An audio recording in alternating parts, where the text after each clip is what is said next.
यस्या स्वरूपं ब्रह्माणयो ज्ञानानन्ति तस्मादुच्यते अज्ञेया यस्या अन्तो न लभ्यते तस्मादुच्यते अनन्ता यस्या लक्षणोपलक्ष्यते तस्मादुच्यते अलक्षा यस्या जननं लोपलभ्यते तस्मादुच्यते अजा एकैव सर्वत्र वर्तते तस्मादुच्यते एका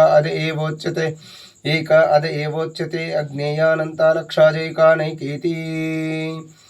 ఈ శ్లోకములోని దేవి యొక్క 6 దివ్యమైన నామములు కలవు. కారణము చేత ఈ స్వరూపము బ్రహ్మాది దేవతలు కూడా తెలియదు.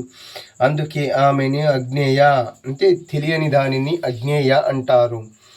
ఆమె అంతములోను లేదు. అందుకే ఆమె అనంతము. ఆమె ప్రత్యేకంగా ఒక గుర్తింపు లక్ష్యముతో గ్రహించలేము. ఆమెను ఒక ప్రత్యేక గుర్తింపు లక్ష్యముతో గ్రహించలేము. అందుకే ఆమె అలక్ష. ఆమెకు పుట్టుక లేదు, అలాగని జననము లేదు, మరణము కూడా లేనిది. అంతటా ఆమె వ్యాపించి ఉన్నది. అందుకే ఆమె ఒక్కటే అనంత విశ్వరూపంలోనూ కనిపిస్తున్నది. అందుకే నైక అంటే అనేక రూపము లోపల, అనేక అంటే అనేక రూపములు కలదు, అనేక రూపములుగా కనిపిస్తున్నది. ఆమె అజ్ఞేయ, అనంత, లక్ష, ఏక అంటే ఒక్కటే ఉన్నది మరియు అనేక రూపములుగా పిలుస్తున్నారు. ఆమె ఉన్నది ఒకటే కానీ అనంత రూపంలో దేవిని పిలుస్తున్నారు అని దీని అర్థం. మంత్రాణం మాతృకా దేవి, శబ్దానాం జ్ఞానరూపిణి, జ్ఞానానాం చిన్మయాతీత, శూన్యానాం శూన్యసాక్షిణి, యస్యా పరతరం నాస్తి సైషా దుర్గా ప్రకీర్తిత. ఈ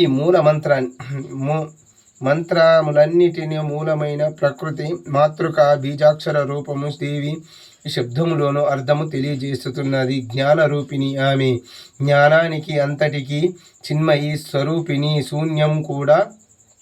శూన్య స్థితి కూడా సాక్షిగా నిలిచే ఈమె శక్తి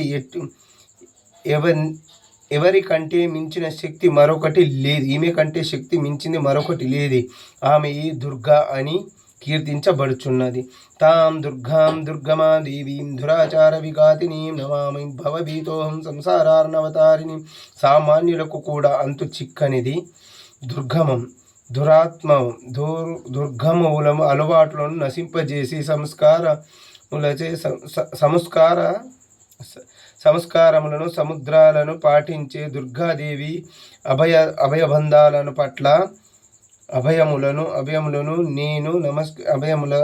దుర్గాదేవి అభయాలను నేను నమస్కరిస్తున్నాను.